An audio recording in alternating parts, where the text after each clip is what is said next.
Hey guys, let's get more news about Steelers, but first, don't forget to subscribe and leave your like. Trade compensation made official in Justin Fields' deal. Though it's been penciled in for weeks, the Pittsburgh Steelers officially won't give up additional trade compensation as part of their deal with the Chicago Bears for QB Justin Fields. As part of the agreement back in March, Pittsburgh would have sent a 2025 fourth-round pick had Fields logged 51% of the offense's snaps over the regular season. Instead, it will remain as sixth-round compensation. Checking with Over the Cap's Nick Corte, there's no known examples of postseason snaps impacting snap count conditions, and there's been no reporting of it being any different in the Fields trade. Fields entered Week 18 logging 38.2% of the Steelers' offensive snaps. Though he was active for the finale after missing the prior 2 games with an abdominal injury, the math made it essentially impossible for him to rocket to 51% against the Cincinnati Bengals. Doing so would have required him playing roughly 280 offensive snaps, while Russell Wilson registered 0. That, you'll be surprised to learn, did not occur. It was Fields with the goose egg snap count Saturday night, healthy but not logging a snap in the Steelers' 19-17 loss to the Cincinnati Bengals. A decision Mike Tomlin seemed content with. Though always a high and unlikely bar, Fields started the first 6 games of the season while Wilson rehabbed from recurring calf injuries. But Mike Tomlin made the controversial decision to swap out Fields for Wilson despite the Steelers' 4-2 record. Some speculated the draft pick condition played a factor, but it wasn't part of Tomlin's calculation.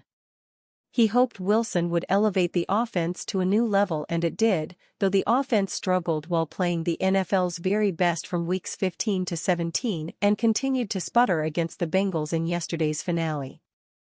After Wilson became the starter, Fields was sprinkled into action as a situational rusher in short yardage moments.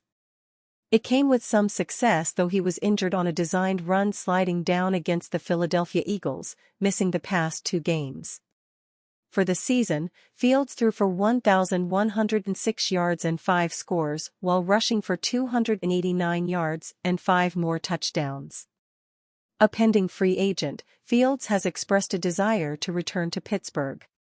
The Steelers don't have any of their 3 quarterbacks under contract for 2025, with Wilson and third-stringer Kyle Allen also on expiring contracts. It'll be the first question the Steelers must answer this offseason. Should they retain Wilson, Fields will look for a starting job elsewhere. Given his successful season and lack of quarterback options in free agency and the draft, he could have more suitors than an offseason ago. With Dante Jackson ailing, Steelers CB Corey Trice Jr. made his starting debut on Saturday. His first-ever starting assignment was an auspicious one, Triple Crown-winning WR Ja'Marr Chase. As one might expect, the inexperienced cornerback had his hands full, though not without a moment or two. And perhaps we should offer him some grace, he didn't even know he was going to start. Man, I ain't gonna lie. I didn't even know I was starting for real until I got here, Brian Batko quotes Trice for the Pittsburgh Post-Gazette. The here in question meaning the Steelers' facility before the game, no doubt. Then they still hadn't really told me. It was never like, oh, you're starting. It was more like, you're up. The Steelers selected Corey Trice Jr. in the 7th round of the 2023 NFL Draft. He spent his rookie season on IR, but rebounded well enough to claim the top reserve spot this year. Injuries, however, darkened his door once more, and after 3 games he spent another stint sidelined. Steelers heading to Baltimore for wild-card game following Chargers win against Raiders. Failing to get the help they needed Sunday to secure a higher playoff seed, the Pittsburgh Steelers will make another trip to Baltimore to kick off the postseason. The Steelers, 10-7, who take a 4-game losing streak into the playoffs, will be the number 6 seed in the AFC. That earns them a road game against the number 3 seeded Ravens, 12-5, the AFC North champion. The game will be played at 8 p.m. Saturday and will be streamed on Prime Video and simulcast to a local network. The Ravens ended the season on a 4-game winning streak, with one of those victories coming against the Steelers, 34-17, on December 21 at M&T Bank Stadium. Behind Lamar Jackson, a candidate to win his third Most Valuable Player award, the Ravens have outscored their opponents 135-43 the past 4 weeks. The Ravens also have lost just once since the Steelers beat them, 18-16, on November 17 at Acrisure Stadium.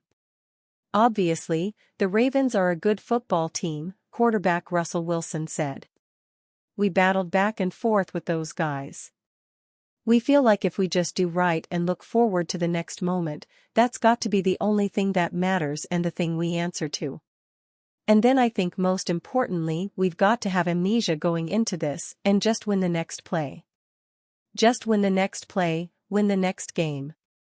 We got to have the best week we can possibly have this week. After losing to the Cincinnati Bengals, 19-17, on Saturday night, the Steelers needed a victory by the Las Vegas Raiders against the Los Angeles Chargers to avoid a trip to Baltimore. But the Chargers rallied from an early deficit to win their third game in a row, 34-20. The Steelers haven't won a playoff game since the 2016 postseason and will enter as a wild-card team for the third consecutive time. Nobody is going to make it easy for us, but I like us versus anybody, said defensive captain Cameron Hayward, the longest-tenured Steelers player. You can say I'm blowing smoke, but I do. I like the group. In their playoff history, the Steelers hold a 3-1 record against the Ravens, although all 4 games were played in Pittsburgh. The Steelers played a playoff game in Baltimore in 1976 against the Colts. Adam Schefter thinks some NFL teams could call Steelers about Mike Tomlin's availability. After losing their 4th straight game on Saturday night, the Pittsburgh Steelers are limping into the postseason at 10-7 and questions have begun to arise about head coach Mike Tomlin's job security. On the topic, ESPN's Adam Schefter added another layer to the 52-year-old's potential future in Pittsburgh on Sunday morning. One other coaching note, said the insider in a coaching carousel segment. I think that there are going to be teams out there that have watched the way the Pittsburgh Steelers season has ended and wonder whether they should call the Steelers to see if they should inquire about whether the Steelers would be willing to move on from Mike Tomlin and move him to another organization. I don't think Pittsburgh will do that, Schefter continued. That has not been what they've been about, and there's no indication that they would, but I do think there are teams wondering whether they should lob in a call just to see if they can stir Pittsburgh's interest. Trading coaches has been quite the topic of discussion this season, with Pro Football Talk's Mike Florio floating the idea of Kyle Shanahan being shipped to Chicago earlier this month and Fox's Jay Glazer mentioning just this morning that teams are interested in potentially dealing for Vikings head coach Kevin O'Connell.